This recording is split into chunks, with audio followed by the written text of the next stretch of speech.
అన్నిటికంటే ముఖ్యమైనది. ఇది చేస్తూ ప్రాణాయామ చేయండి. భ్రమరీ ప్రాణాయామ చేయండి. కపాలపాతి చేయండి. అలోమ్ విలోమ్ చేయండి. ఇంట్లో కూర్చున్నప్పుడు టీవీ చూసేటప్పుడు వజ్రాసనంలో కూర్చోండి. దాని తర్వాత మలాసనం చేయండి. భుజంగాసనం చేయండి.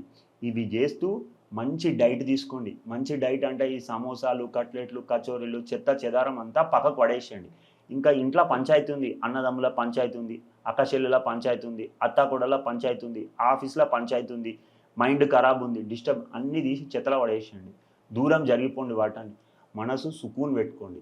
మైండ్ మంచిగా ఉండండి. అప్పుడు మెంటల్ హెల్త్ ఇంప్రూవ్ అవుతుంది. యోగా ప్రాణాయామం చేయడం వల్ల ఫిజికల్ హెల్త్ ఇంప్రూవ్ అవుతుంది. మంచి ఫుడ్ తినడం వల్ల డైట్ ఇంప్రూవ్ అవుతుంది. మందు తీసుకోవడం వల్ల ఓవరాల్ వెల్‌బీయింగ్ మెరుగవుతుంది. సో ఏమైపోతుంది? నువ్వు అన్ని విధాల ప్రయత్నం చేస్తున్నావు. సో అన్ని విధాల ప్రయత్నం చేసినప్పుడు ఏమైతుంది? నీ హెల్త్ అనేది మంచిగా అవుతుంది.